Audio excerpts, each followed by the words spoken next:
Hello everyone, this is Defense Politics Asia and quick update over at the Siversk Front. So at the Siversk Front, the Russian forces in the latest news have captured the town of Mykolaivka.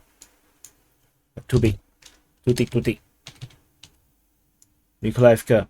So previously, the Russian forces just 2 days ago just captured Sakko Vantsetti, and then in today's in the past sit rep over the past 12 hours, I mentioned that uh the Russian forces is trying to increase the zone of control, and they are fighting at Vantsetti and Mykolaivka. And what happens is that the Ukrainian forces over at Mykolaivka did not manage to hold the line. Probably the Russian forces are too many here, and as I mentioned before, this is the resupply route for the Ukrainians, and they are unable to reach here quickly enough, and they will have to depend on the roads further up north to come down from Perezne, Fedorivka. So they have to go a long way down, or they can actually go the zigzag way, uh, which is not very convenient.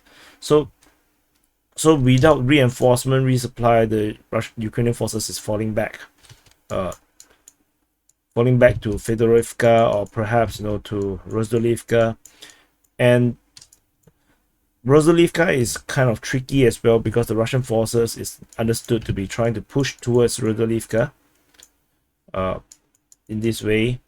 So and this capture of Mykolaivka allows the Russians to actually push out towards Fedorivka and to flank the Rozdolivka from the rear or from the side. And this will actually add further pressure for the Ukrainian forces that will actually simply focusing on just defending on one point. Perhaps they are even further up front, maybe further up front, and now they have to decide if they want to fall back, because the Russians are coming.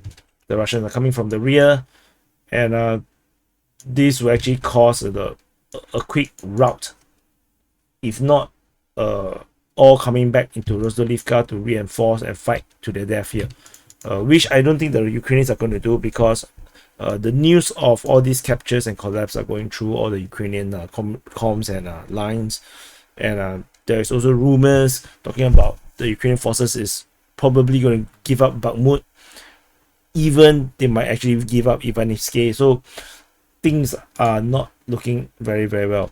Previously, I mentioned Rozdolivka is very important, because it allows the Ukrainians to the Russian forces to actually swing northward without fighting all these small towns. All these small towns, they do not have to fight these small towns, and actually cut off reinforcement routes to the front line over at the Siversk, the eastern side of the Siversk Front. So this is the situation now. This is a quick update over at the Siversk Front, where Mykolaivka has been captured by the Russian forces after they just captured Sakko Vantsetti. So thank you for watching, and I'll see you in the next update.